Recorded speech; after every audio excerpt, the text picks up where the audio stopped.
promised us, I'll be having my second book review. My first book review was The Let Them Theory by Mel Robbins.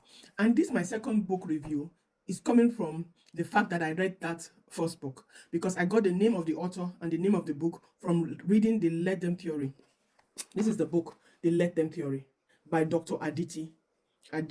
The Let Them Theory. So I recommend this book for any person that wants to really reduce stress, manage stress, understand their body and their brain, and also for coaches.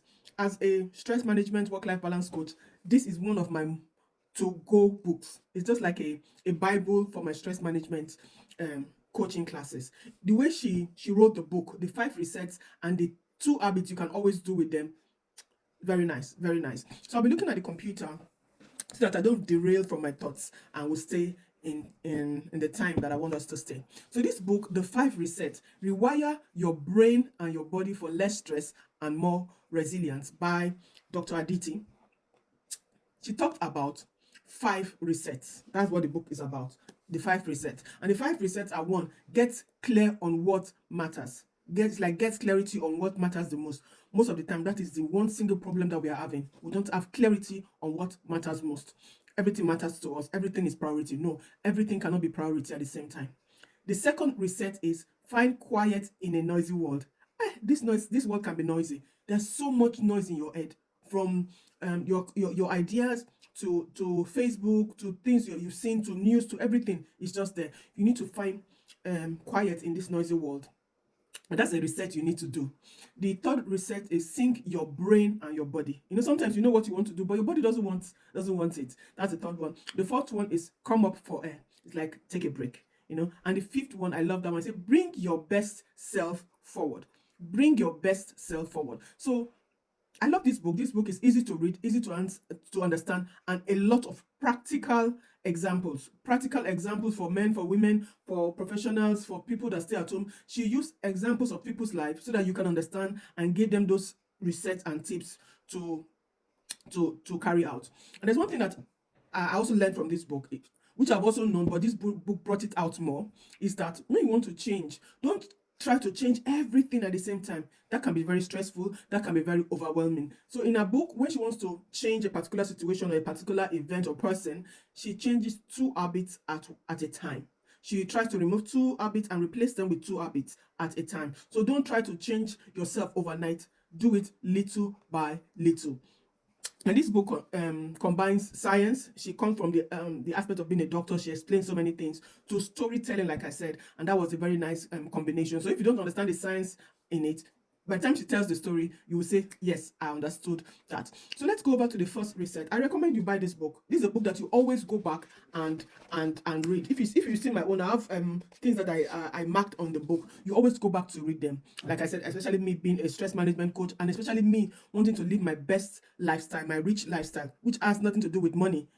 Like some of the clients that I have, or maybe the people that can pay for my services, are people that are high achievers, that feel as if they're all over the place, or they feel they're not achieving what they're supposed to achieve, or they are achieving them, but they are at a very big cost. So rich lifestyle has nothing to do with money. It has a lot to do with you making the best of what you have. So the first reset was get clear on what matters. Get clear on what matters the most. So in this example, or in this first reset, she was talking about writing down your 3 top values, your 3 top goals. That's the first thing you do in this reset. Uncover what is out of all the 100 goals you have. There's one thing that one of my coaches asked us to do in a group. Write down 100 of the things you want to achieve, 100 goals. So from those 100, 200, 10, 50 goals you want, what are the topmost goals? Uncover those goals. And when you have this goal, find something that will motivate you to do that goal. Find something that will motivate you to do that goal. That is one thing that she talked about in that book, which is very, very important. So in that research, you ask yourself this question every day: what is the most important thing I should do today? The second research is find quiet in a noisy world. Especially for people that are creative, or business people, or moms, or anyone, there's so many things. Your brain is constantly working, even when your body is not working. You're multitasking, screen is going on. Sometimes if you see me work, I'll ask myself, hey, stop, this is too much. So sometimes you need to put some blocks into it. Second research, find quiet in this noisy world. Tell yourself 30 minutes, no phone, no nothing. I stay in quiet. I meditate. I stay quietly. I go for a walk. You need this reset. For me, this reset of having quiet in a noisy world, my own word is shut up and shut down. When I say shut down, my body is used to it now, and I'll leave everything I'm doing and I'll really shut down. So that is one reset, one habit you can change of putting in breaks, or making sure you have a good night's sleep. Those are the two I would put. You can also have deep breathing. Like I said, those habits that you bring in, she recommends 2 in a week, in 2 at a time. 2 at a time. The third reset is you synchronizing your body with your brain. And what can help you with that is deep breathing. Can help you with that. Deep breathing, stretching.